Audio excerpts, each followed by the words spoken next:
This is So Life Wants You Dead, a show that explores the intersection of illness, disability, healing, and creativity.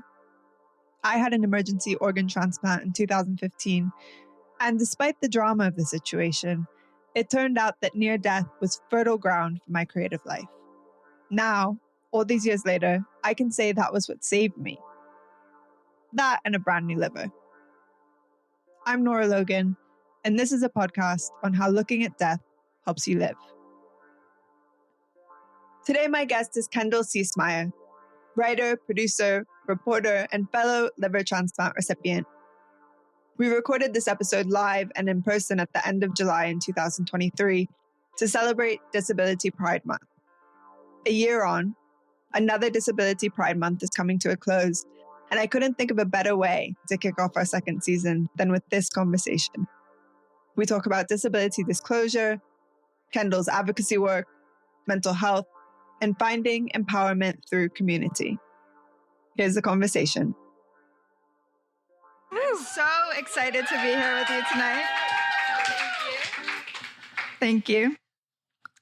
If you're not familiar with my podcast, I launched it at the end of last year in collaboration with Soho House, our gracious hosts for the evening. And we never actually got to have a launch event. This is it, which is really exciting. Yay! And I couldn't think of a better way to celebrate it than in the midst of Disability Pride Month, which is this month, July. It just feels really good to be here in a room with people after having put out these 7 episodes and get to celebrate with you. Before I go any further, I'd like to give you a visual description of myself. I have black curly hair, which is a bit frizzy from the humidity in New York today. I'm about 5'6", and I'm sitting down and wearing a pink silk dress and black shoes. And now I'd like to introduce you to our guest for the evening, Kendall Ciesemier. Kendall is a writer, producer, and reporter. Currently, she is the host of the ACLU podcast, At Liberty, and the senior executive producer of Multimedia. Kendall is also the creator and host of United Bodies, a forthcoming podcast on the lived experience of health for Ms. Magazine. She's a sought-after health and disability advocate and writer with opinion essays in the New York Times, CNN, and more. I would urge you to check out her op-ed from the beginning of this year about the late Tonya Ingram and the organ donor system. Tonya was a friend of our show and also to Kendall, and she was on the list for a kidney transplant. And it's a brilliant article. Kendall's opinion journalism has moved both the Biden and Trump administrations to make notable changes to the organ transplant distribution system, including moving to break the national organ monopoly. Her work to advocate for health justice, beginning with a nonprofit she started as a child and continuing throughout her career in journalism, has been recognized by Oprah, President Clinton, The Today Show, CBS Mornings, Glamour Magazine, and Google, among others. Kendall is also a liver transplant recipient, woo-woo, which is nuts for both of us, because you don't meet totally nuts. And I just want to thank you for being here tonight. We're thrilled to have you. And can you start by also giving a visual description of yourself, please? Absolutely. First off, I just want to say thank you, Nora, for inviting me to this. It's very exciting. My name is Kendall Ciesemier. I am a white woman with blonde hair. I am wearing a long black dress that has like very teeny tiny straps, but it goes down to my ankles. And I'm wearing some Adidas tennis shoes that are white and black. And I'm just so honored to be here. As a transplant recipient, you meet a lot of, we were just talking before this started, the kidneys get a lot of shine. The hearts and the lungs, they're very artistic organs, so you can do a lot with them merch-wise. Livers, not so much. Nothing. Really, there's not much out there. Yeah, I thought about it at length, actually, in making the artwork for the show. There's nothing cute you can do with a liver. Nothing cute you can do with a liver. So our scars are pretty sick, they're though. Cool. I mean, that's what I ended up doing. Yeah. That's why my naked torso is on the artwork. You know what? I love that. Tonight's conversation is about navigating disability disclosure and visibility for disabled people in general. And so I thought we could open with a working definition of disclosure as it relates to our own experiences of navigating it for ourselves. So I'll invite you to start. Sure, yeah. So I was born with the liver disease, and so disability has always been part of my life experience.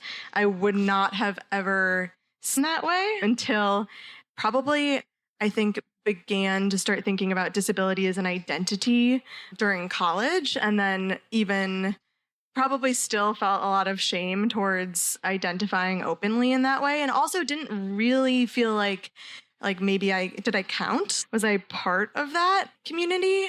I knew that illness had really impacted my life and still was impacting my life, but it wasn't as clear a construct to me at the time. And it wasn't really until I saw a box on a job application. Do you have or have you had a disability? Check yes or no. And then followed by a list of conditions: cancer, asthma, PTSD, depression, heart conditions, and multiple sclerosis. There was just this ongoing list. And I was like, yeah, I fit in that list.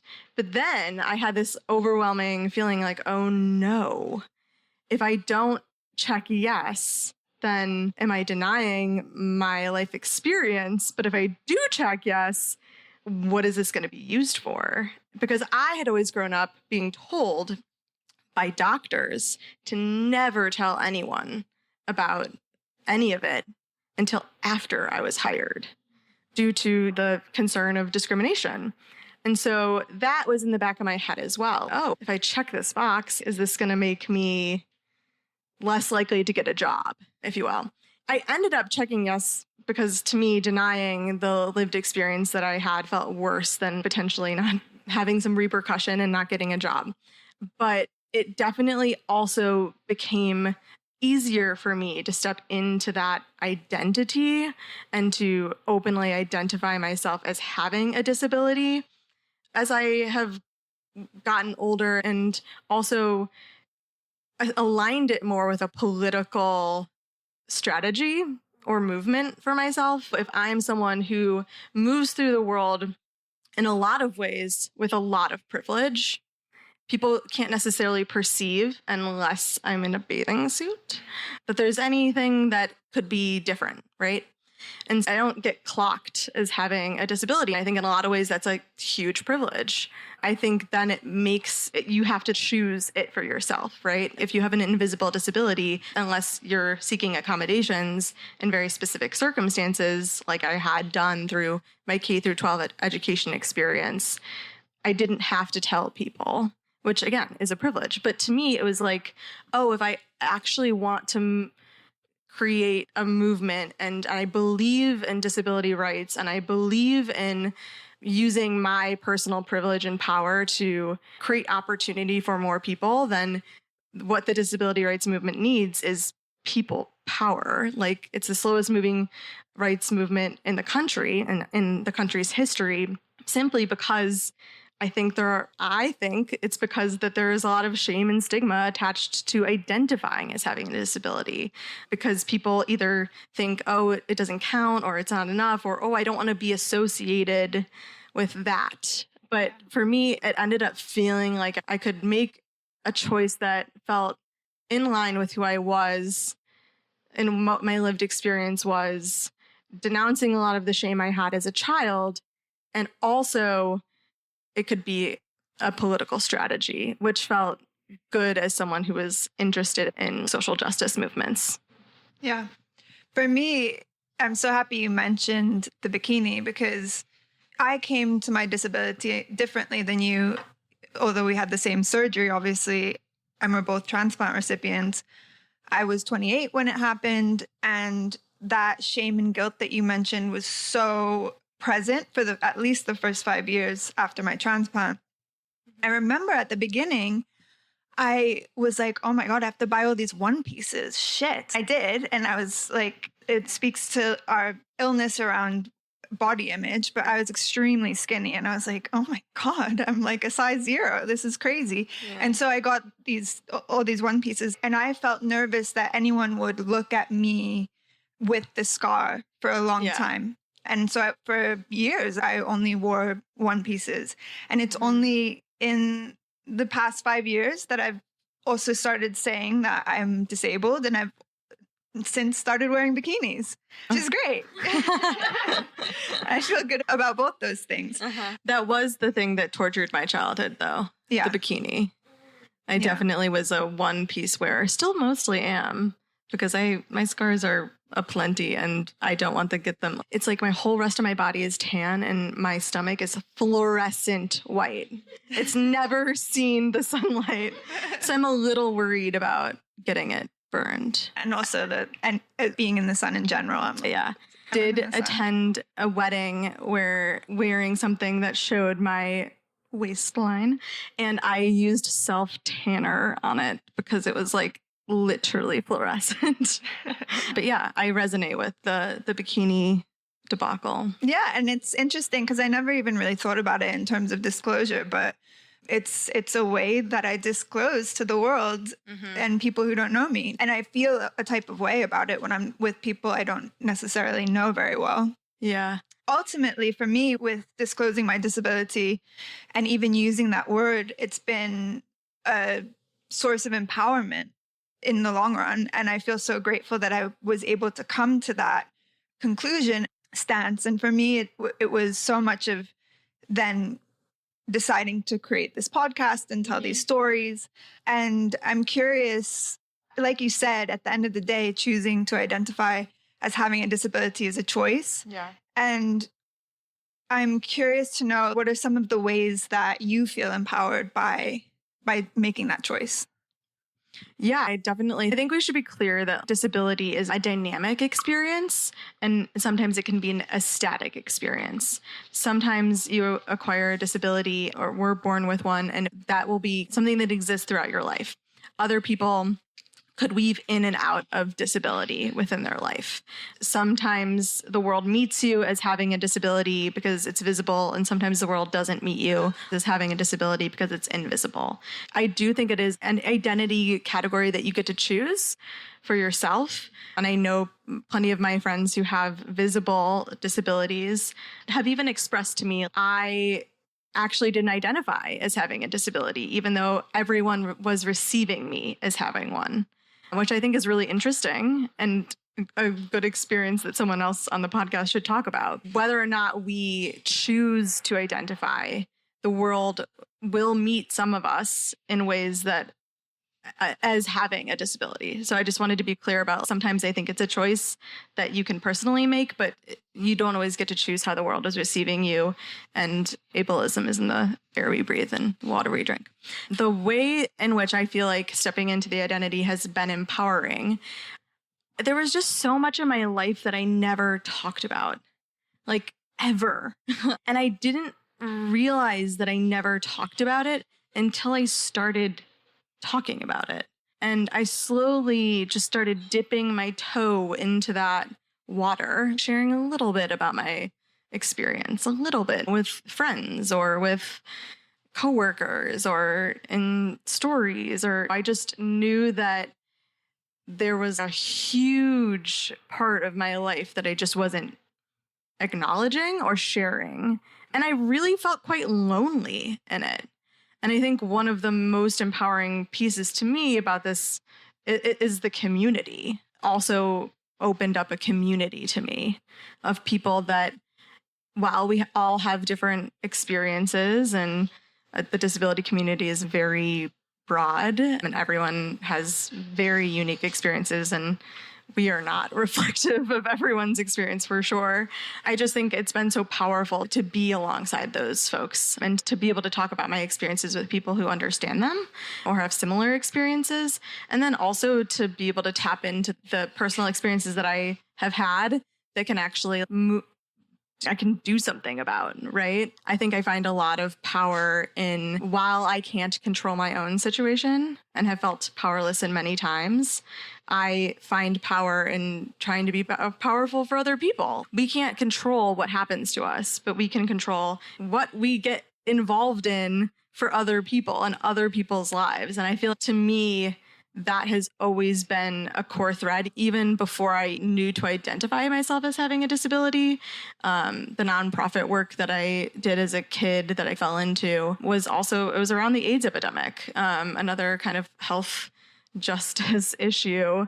And can you tell us a bit about that? You were 13. I was 11. So and young. I very much felt, it's a very long story, so I won't get too much into it, but I had been inspired by an Oprah show, and I was like 11 watching this Christmas special, and Oprah was in South Africa, held a Christmas party, and then showed some of the homes that the kids were living in who attended the Christmas party. And there was this one 13-year-old girl named Candy Sile who was living with both of her parents had died of AIDS, and she was taking care of her younger brother and sister by herself, no running water, no electricity. And I was like, absolutely not. Like, how is this even, what are we doing about this? Why are we not doing something? And so I really very much held on to this thing that they said on the show, which was that $10 could buy a uniform for a kid to go to school. And I was like, I have $10 and all of my friends have $10. So we can fix this. It seems pretty easy. And I think the audaciousness of a young person is amazing. I don't know if I have that same audaciousness now, but it grew to be a 501c3 that I ran until I graduated from college. Mission was twofold. First, to inspire and empower young people across the country to become a generation of givers through the mechanism of raising money and helping provide basic human needs for children who were impacted by the AIDS epidemic, specifically in 4 countries in sub-Saharan Africa. And we partnered with community organizations on the ground and built things like high schools. And it was a really powerful experience because I think, for me, what it taught me was that I didn't have to be the cool kid or the pretty kid or the athletic kid. I could be actually the sick person, and I could still be incredibly powerful. And so I think that thread is something that now that was in a lot of ways when I was entirely trying to disavow disability in my life. I was like, don't look here. I'm not the sick kid. I'm the kid who is helping other people. I think now that I can integrate that, what I knew about harnessing, your personal power for other people with the identity of disability, I feel like that is how I have applied. That is what I have sought to do in the work I do today. And I feel like it's a very clear legacy story of how you've come to the advocacy work that you do now, the health justice work that you do now. Just get really pissed about something, and I try to see if I can find an angle, find someone who's going to let me yell about it or something. I really identify with that because I think the community aspect that you were talking about before, I was so lonely at the beginning. To be young and to be disabled is a very alienating experience. And to be a liver transplant recipient, where you look around at the support groups and it's 65. I never joined a support group. That was smart. Yeah. But for me, in reading disability stories and learning more about the disabled community over these past, coming up on my 8th anniversary, I read so much about. Very exciting. I'm coming up on my 19th. Oh my gosh. Yeah, wow. We're an adult now. Yeah, that's like, the community aspect for me is so important. There's a loneliness that is a thread for so many people. And then when you click into community, it's, oh no, my experience isn't singular. We may have it's not singular, very different actual details, but it isn't singular. First off, human suffering isn't singular. So there's that. But yeah, disability is everywhere. And I actually think that far more people would benefit from identifying with disability than do identify with disability. There's a variety of conditions that could be considered a disability, depending on how it is lived in your body, depending on how you feel about it. But disability is literally everywhere. We also just experienced a mass disabling event being COVID. And I definitely feel like I wish that we could get beyond the stigma of disability, because I do think that so many people would benefit from things like advocating for universal design, things that genuinely help all different kinds of people, even if they aren't identifying with disability. And I think really the movement needs people power to get there. Yeah, I think something that's important for us to touch on, though, is that that a lot of people are really uncomfortable with the word disability. Yeah. Can you speak a little bit to that? Because it's a loaded word and there's stigma around it. And I think that's part of why a lot of people are hesitant to pick it up as an identity. For sure. I think unfortunately, disability is something that will apply to all of our lived experiences by the time we die.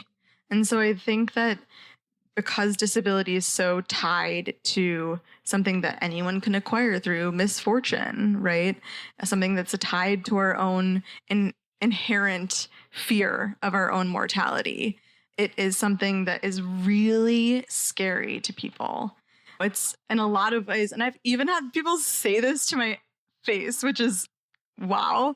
But people are like, oh, your life is my worst nightmare. I'm like, oh, wow. Or you really drew the short straw. I was like, you don't know that many people then. I just do not have a concept of human suffering and the reality that so many people experience. That feels like an out of touch comment. And I tried not to take it personally.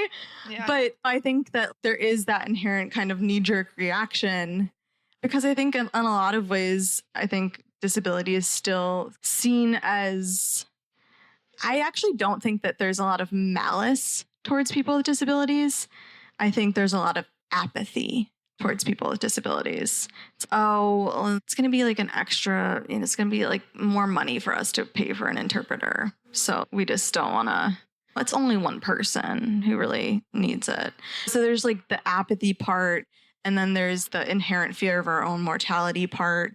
And the entire wellness industrial complex, by the way, is all built off of trying to tell people that they can buy their way out of their body from bodying all over them, that they can somehow control their health and that they are in control of that, which I got to tell you, I've never felt that in my life, that I've been in control of my health no matter what I do. I think that we have a lot in our culture that is telling us, if you buy this thing, not only will you be aesthetically better, but you will cheat illness and death if you buy our goop egg.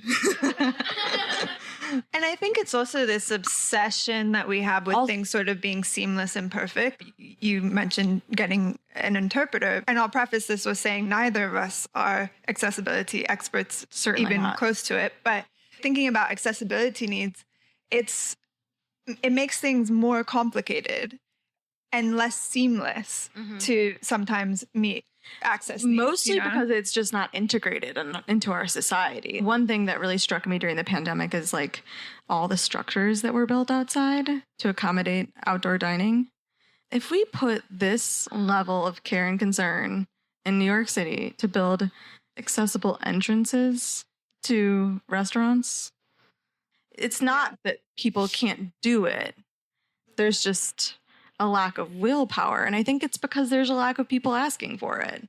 When you have a disability, it is really hard to be your own advocate in those spaces. Yeah. And also, by the way, a lot of us are sick as hell. It takes a lot. I think that also is an element. The internet has been very powerful for disabled people because it has provided a lot of access and a lot of community and a lot of robust support for people's connectivity and protest. Whenever people talk about, activism online is slacktivism, it's like, well, some people that's their methodology of being able to access the world, so you probably shouldn't say that. Yeah, when you can't leave your bed, it's your link to the outside world. And you just made me think of something in regards to Selma Blair, who has been this visible activist for the disability community.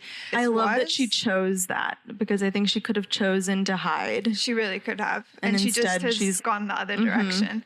And there was, I think maybe it was one of her first appearances with a cane. And she was on a red carpet. And she comes out and cameras are clicking and there's a lot of people.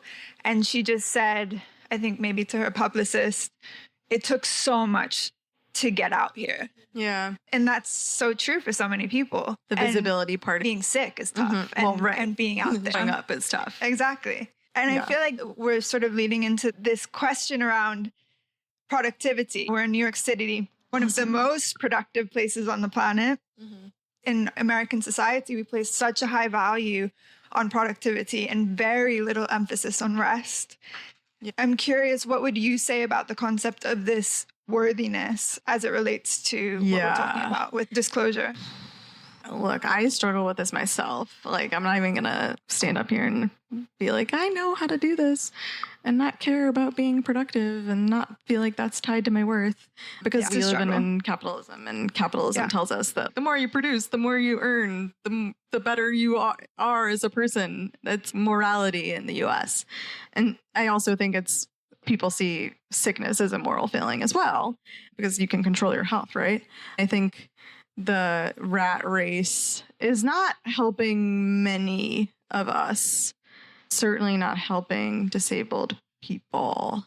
I think there's a lot that aligns with people thinking, oh, you're just lazy, you're on disability. Or I also think that the thing about disability, it's so tough. And I think one of the things I find to be really difficult for people around me to understand is that I can be good 1 minute and bad the next.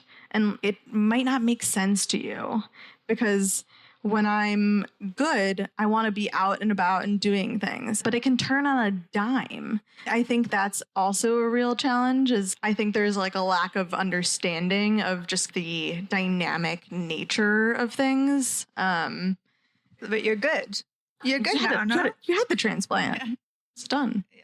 They zipped you up. Yeah, there's this joke amongst my friends that I'm like going to a wedding every other weekend, which I go to a lot. Of weddings. Yeah. If you invite me to your wedding, I'll probably say yes. I'm not getting married soon. I love. What can I say? And I went to a wedding this weekend, and there's something that happens to me every time I go to a wedding. At the end of the night, my feet start cramping, which never happened pre-transplant. And I spent a lot of time on my feet and on dance floors. It happened, and it's like this thing that I have no control over, but then there's a point in the night and I'm like, what's happening again? And it just turns on a dime, and it's fine. I know what to do and I manage it, but it's that thing of like, I'm fine. And then suddenly, and I want to do this thing. Yeah, exactly. And I want to be out and doing. I want to do this thing. I get a lot of joy from these things, and then I very much run myself into the ground, and then I pay for it for the next 2-3 weeks until I rise again and do it all over again. I am not the model of moderation or rest. So I don't have a whole lot of advice, because it's something I'm working on in myself, but that's mostly because I find a lot of joy out of not resting. I'm a bad rester, but I think that's a personality trait that I have. I don't think that's I'm not prescribing this as a good thing. I'm just like, when left to my own devices, I will absolutely chew on the chair post or whatever. So I don't have a lot of, I think that we are messed up about rest, and we are messed up about productivity and value.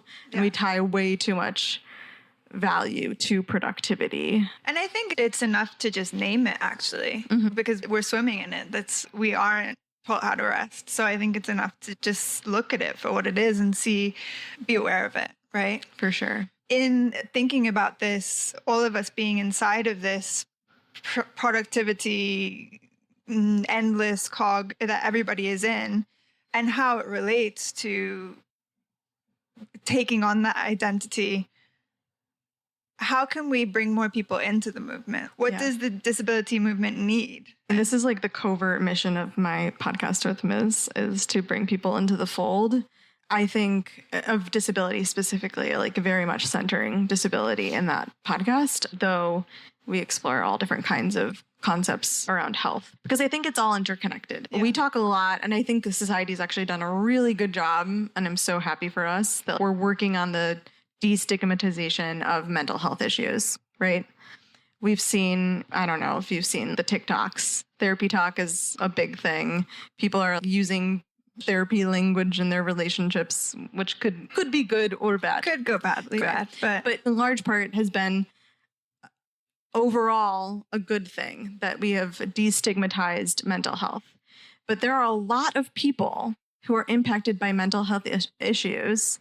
And again, it's a sliding scale, it's a spectrum, if you will, who don't identify their liberation in dealing with that challenge as being tied to someone using a mobility device, as being tied to someone battling cancer. I don't know, when you go to try to ask for accommodations, a mental health day, some flexibility from your boss, that stuff is protected by the Americans with Disabilities Act. Your mental health care days protected by the Americans with Disabilities Act. That is technically disability rights, providing the infrastructure for you to be comfortable talking with your boss about your anxiety or something like that.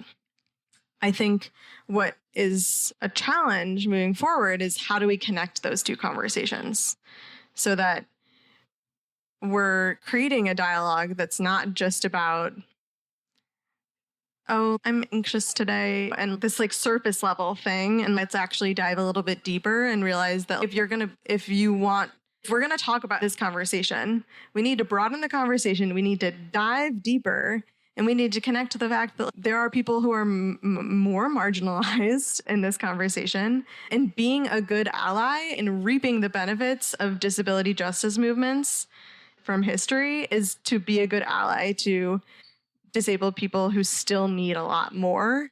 Whether or not you identify yourself as having a disability, you're benefiting from it. I'm not saying that everyone needs to identify tomorrow as having a disability if they take Zoloft or whatever. That's not what I'm saying. But what I'm saying is, if that is part of your experience, if that feels true to you, that you have something in your life that you struggle with, mind, body, something, right? You can be a good ally, and you have benefited from the disability community and their advocacy. And so I think that is really what I'm trying to get people to understand. It's actually very connected. And the more that we realize we're all kind of talking about the same thing. Oh, by the way, when you're pregnant, it's also protected by the ADA. Addiction, protected by the ADA. And these fights are united in a lot of ways.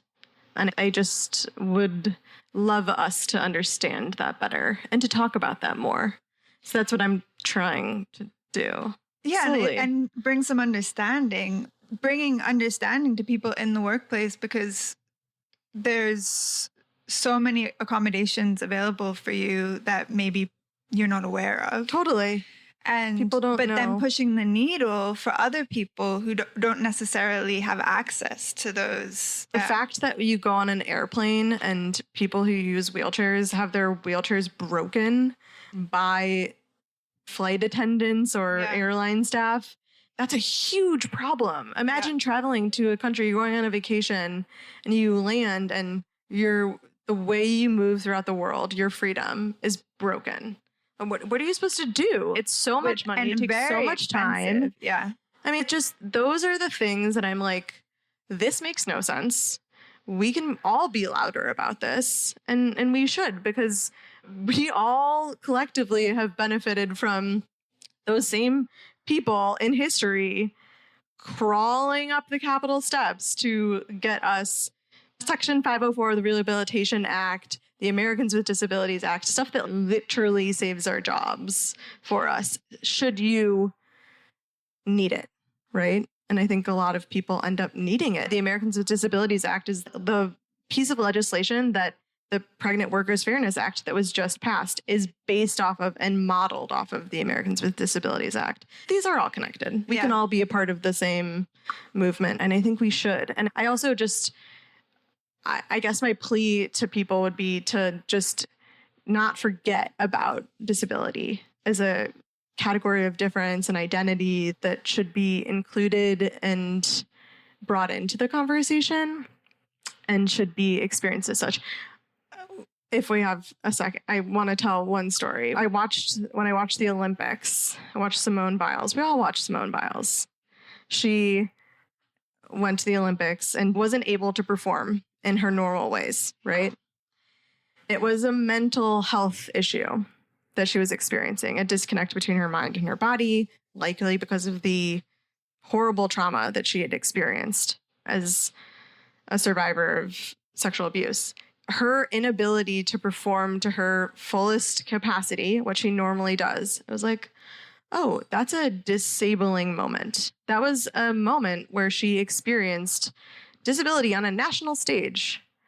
And I felt, oh, wow, I had a moment there when I was watching that happen, because that looked, Simone Biles can do whatever she wants to do on any given day. But in that moment, her mental health condition was preventing her from performing at her norm, which is literally what disability is. And that's all to say that I think it's everywhere. And I think it's in our own lived experiences too, if you really would think about it, right? And so I guess I just say that as an example of this isn't so far from us. And there's no type of person, singular type of person who's impacted by disability. And I think it's clearly becoming more of a conversation. We saw this British Vogue cover this year with so many disabled activists, and there's really in TV and film more representation than there's ever been. But it's a lot harder to bring people into the movement, and it can scare people. Yeah. And I hear over and over how disabled people feel invisible in that same way that I hear over and over about this loneliness. So what I want to consider with you is, how do we make the invisible visible? How do we change the way the world views disability beyond you? You were talking about it a little bit just now, but beyond the really famous moments or the British Vogue covers. I do think that culture plays a huge role, and we have a lot of work to do even within entertainment spaces or what we watch on television. So often you have characters who have disabilities who are not played by disabled people. And there are disabled actors who really want the job.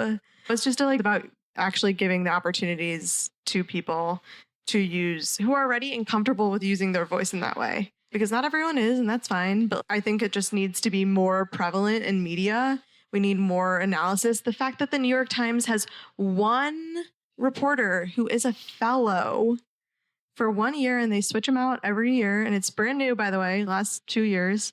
One person who's covering disability. And that's like the only publication that has someone like, I think the Washington Post actually hired the fellow from the New York Times. So good for the Washington Post. But it's like literally one person, right? And in the meantime, we had COVID. How many doctors did they put on television? Disability isn't health and science. I remember when I worked at the New York Times and I was like, oh, the employee resource group, is there one for disability? And they were like, yeah, it's called I think you'd apply to the Healthy Times. They talk about fitness and eating. And I was like, not what I'm looking for. Good for them, but that's not the same thing. It's not the same thing. We need reporting. We need visibility. We need people in positions. We need to hire disabled people. People with disabilities are the most underemployed group of people in America. Give us money. It's bad, right? Yeah, give us money, sure, but give other people money, really. Give everybody money. I just think we have to put more emphasis on some of this stuff, and people have to think that it matters. That's the problem that a lot of people who are marginalized have, like visibility. And I think the other thing is, it's like I said, it's sometimes hard to see disability, right? So it's not just about, like Selena Gomez, for example, has a disability. She doesn't really talk about it. That's totally fine. but she has a disability. That's clear. We just need more people to identify in that way, right? And then also we need storylines. We need disabled storylines. We need people who have disabilities to be show creators and writers and write their experiences and into the entertainment space. So that we need disabled writers. And like not another teen sick kid movie. Not another 5 Feet Apart. Not a sad another story. Fault in Our Stars. Yeah. That is a trope for sure. The sick teen in the hospital falling. And let me tell you, that's not a thing. I was 11 and 12 and 13 for the most when I was like inpatient a lot. And that was not a thing. There were no boys.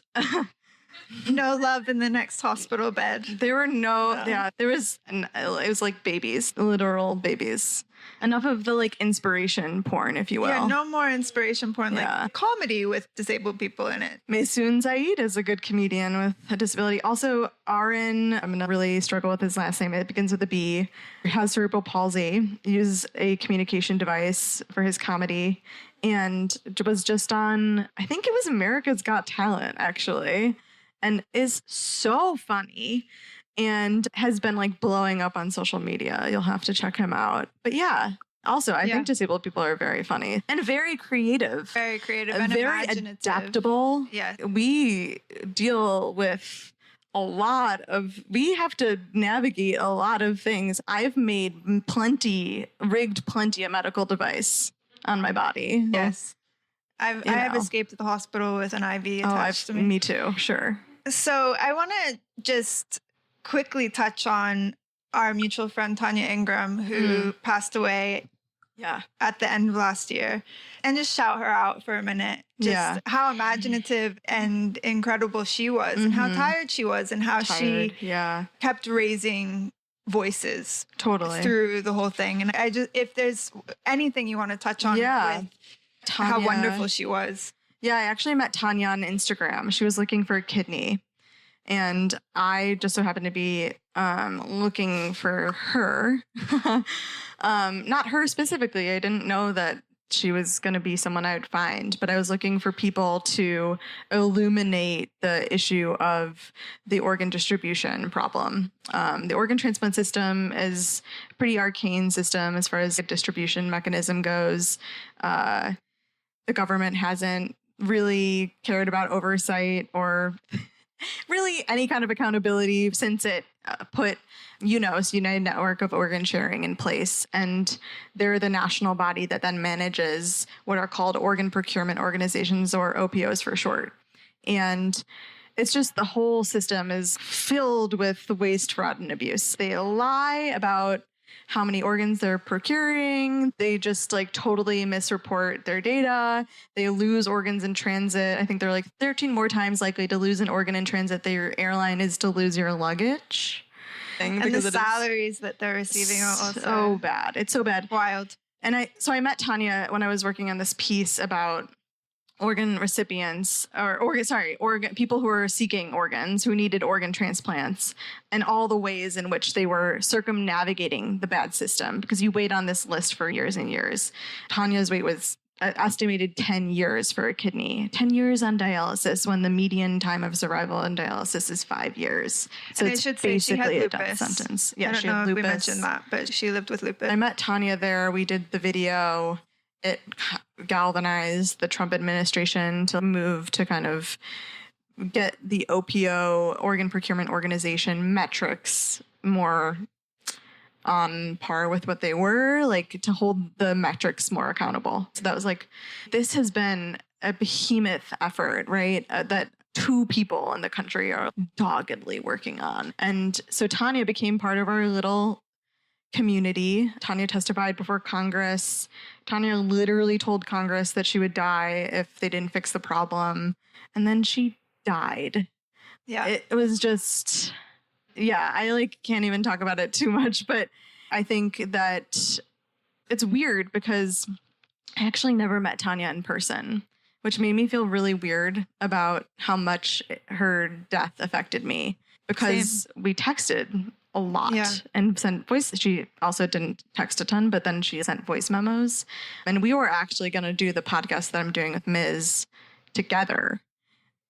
But that's very disability community of us to not ever meet in person and to feel deeply connected to people. She was one of the most joyful people, and I was just blown away by her ability to stay afloat when there was not a lot of positivity to be had. I think. And that's it's hard to hold on to joy.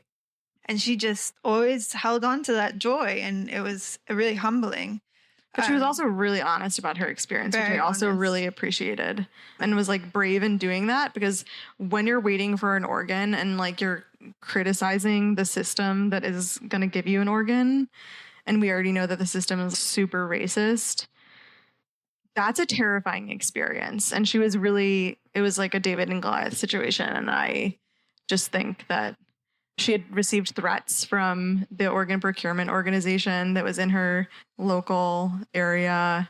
In the spirit of Tonya, I want to end with talking about we're at the end of Disability Pride Month, which has actually only been in existence since 2015, which speaks to what we were talking about earlier of how slowly the movement is going. But it's great that it's here. What are some things that you're celebrating this month? Oh, interesting.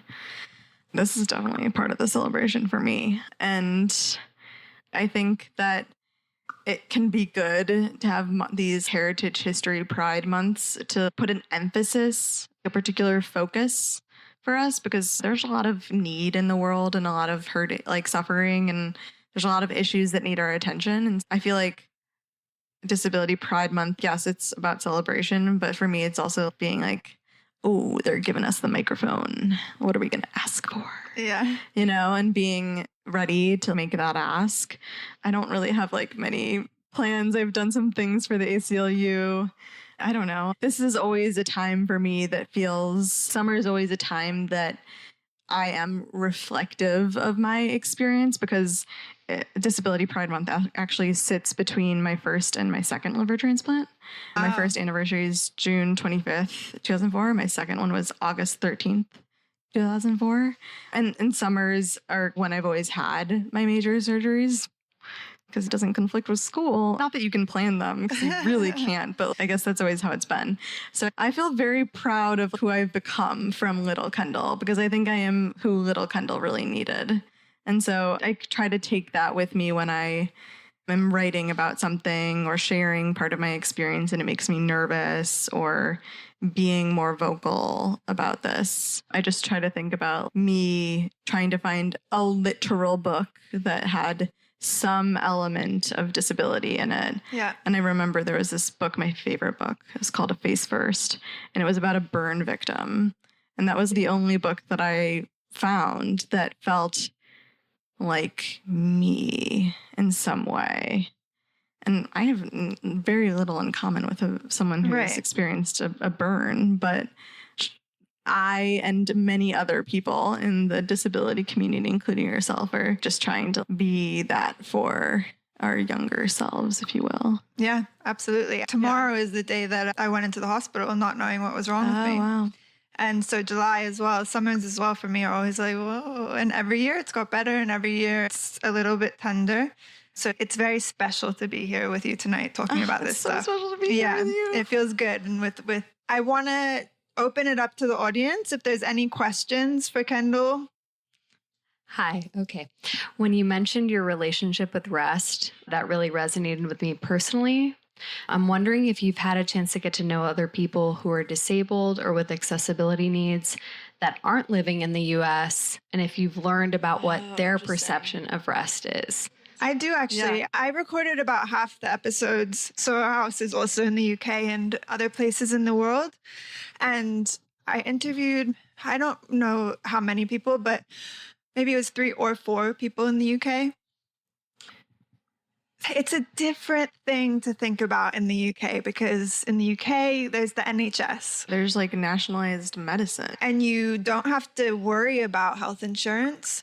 There's still a lot of issues with the NHS in terms of getting access to care, because what's happening in the UK is they're sort of subtly trying to go the way of the US in terms of making it a paid thing. Eventually, it's not. They're like gutting the funding for it and have been over the past 10, 15 years. But it's not happening anytime soon because the NHS is this beloved institution. And I've experienced both systems because I've lived in both places. And there's a level of rest that you get from knowing that your needs are taken care of as a sick person and you don't have to pay for them that you just don't experience here. Yeah. And to just add on that, like, we're all impacted by the shitty health insurance situation in the country. Like, yeah, could we everyone. not rally around that? Come on. I literally think that affects everyone. Yeah. And I feel like it's definitely a disability issue. Absolutely. Because and I also think that's thinking actually thinking about Medicaid and Medicare in this country and how so many disabled people have to be on that marriage threshold. equality for disabled people. If you get married, you make too much money, then you no longer get disability benefits. It's some dark shit, you know? It is like dark. I actually know a lot of people who don't work, disabled people who don't work because then they can be on Medicaid. Because otherwise, if they work, they'll make too much money and then they'll have really bad health insurance.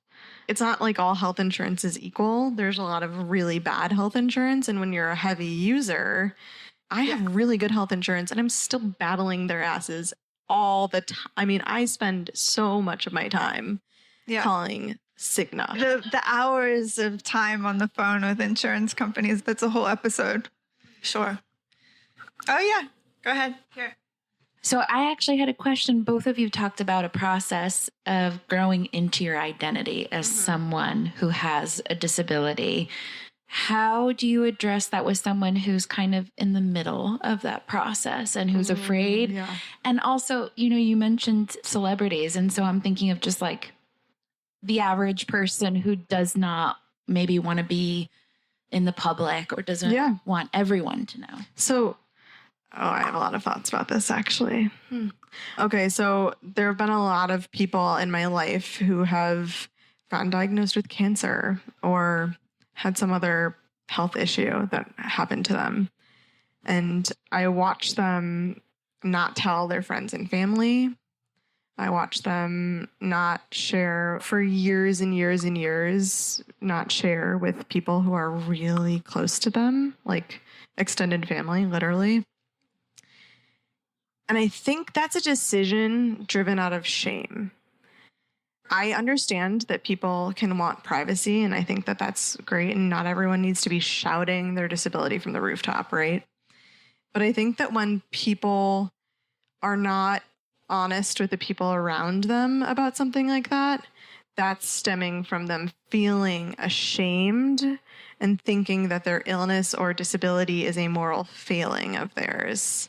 And I feel really bad when that happens because I think what it does is cut people off of love and support. It sucks that fear is getting in the way of that. I don't think it needs to be grand gestures. Like, you don't need to be shouting your disability from the rooftop. People with disabilities also have other parts of their lived experience that are just as rich. It doesn't need to be an all-encompassing part of your humanity. It can just be part of you, right? I think having a neutrality relationship with that is probably a great place to start. Just start even being a little bit, just like testing the waters about being a little bit more open with your friends, a little bit more open with your family, a little bit more open about something that you're going through. I started not being so... we were just talking about this today. I got blood work done on Monday, and I was like freaking nervous about the results because like our lives are based off of numbers. I told my associate producer, I'm like, I'm waiting on these labs. She doesn't know that experience very well. It's a very unique experience to her. It's a very present experience in my life. The anxiety I feel from the time I get my blood drawn to getting the results. And then if the results are bad, then it goes on, whatever. But just even starting by being honest with like, oh, I don't know, in the same ways that someone's like, a bird pooped on me on my way to work and I'm having a bad day about it, or whatever, right? Just starting to share that is something that you're experiencing, and to not hide all of those things, I think, is a good place to start. What do you think? Yeah, I mean, I was thrust into my illness and I didn't have a choice. Everyone at my work, everyone in my family, my mother was posting 5,000 word updates on Facebook. Like, it was really intense. And so I never had to choose whether to tell people, because everyone knew and surrounded me and encircled me. And I was so grateful for that. But I've had a similar experience with friends who have had cancer and not told anyone, or I'd find out 5 years after the fact. And actually knowing my experience, people have confided in me. Yeah, we are magnets. Yeah, people love it. Mm-hmm. And as time has gone on, initially there was a lot of eyes on me and a lot of people wanting to know how I was doing. But now the way that I reach out to people is reaching out to people who feel safe, because I am doing so much better than I was 8 years ago. But there are still things that I deal with. There's still the blood work. There's still the numbers that are sometimes bad. And what I would say to people who are struggling to know like how to do it or whether they even want to is similar to what Kendall was just saying. Like, who do you feel safe with that you can confide in, and who will receive this? Because not everyone can hold the same information in the same way. It's that thing of like how you have different friends for different things. And maybe there's just one person who will be safe to share this information with. Yeah. And maybe that will spur you to share with another person. And not everyone has to be like me and share multi-length podcast and book and, just like, let me just write my way out of this. But there are other ways to share with the people in your life that, for me, it's so healing when I share. And when it's received well and when I'm held. Yeah. And, it's different for everyone, those people that make them feel good and safe. Yeah. It's mostly a safety thing, I think. Totally. I have so much experience with disclosure in my life that I've received every response you could possibly imagine. But I do think like just dipping that toe slowly in and having, it's like muscle memory, right? And also you get better at dealing with how it feels for you and also how other people handle it. I had a big surgery right when I graduated from college, and when you're a second semester senior, everyone's both very happy and excited and partying, which I was not feeling like doing because I had this big looming surgery ahead that no one knew how it was going to go and if it was going to be a third transplant situation or not. High stakes. It was high stakes. And I remember the question that people always they were all asking, everyone who's a second semester senior, is, what are you doing after college? What are your plans? I'm like, well, I have a scheduled surgery. I'm not getting a job. Like, I don't know. Am I going to die? I'm not sure. Every day, every minute of every day, I had a different answer for that question based on how I felt at the time and based on whether or not they could handle the actual information and if I could handle the actual information.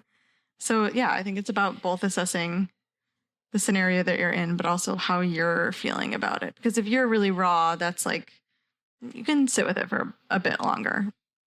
Yeah, and something that just came to mind that we were talking about before we started was, for me, in terms of dating and being on the dating apps with disclosure. And I did this thing, and like now a while ago, which tells you how long I've been single, but I wrote on a dating app about my liver transplant as a way to not have to talk about it, honestly, on dates. And it's been on there for a while now. And I have a whole album on my phone of the things people reply to this, because I literally go, what do I say? My best friend wrote it for me. I got a new liver at 28 AMA. Ask me anything.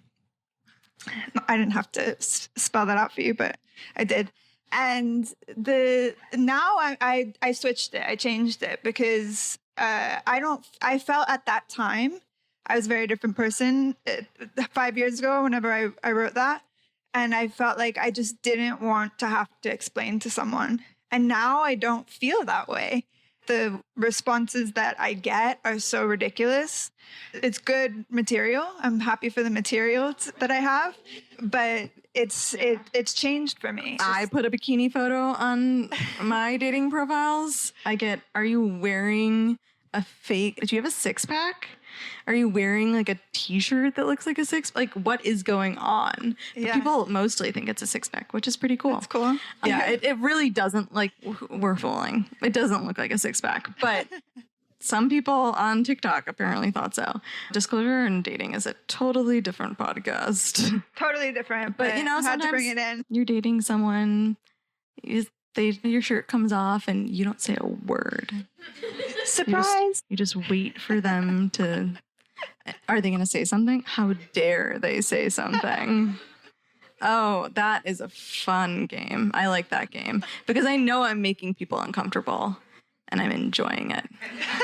I Sorry. love that game. Yeah, it's a fun game. Don't tell anyone. They're just going to see it. They're like, well, Here you go. I think that's a good note to end on. all right. Thanks, Thank Nora. you so much, everyone, for being here. Thank you, Kendall. Thank you. And Happy Disability Pride Month. happy Disability Pride. Thank you. That was our show, So Life Wants You Dead. This episode was made with support from Awakening Healthcare, encouraging and supporting providers and patients to reconnect with their souls. Many thanks to Stephanie Mo Davis and Ruby Shaw. Our illustrations are by Renee Fagan. If you like what you hear, please subscribe, leave us a review, rate us on Apple Podcasts, Spotify, or wherever you listen. You can find us on Instagram at So Life Wants You Dead, where you can follow along for updates about the show. Thanks so much, and see you next time.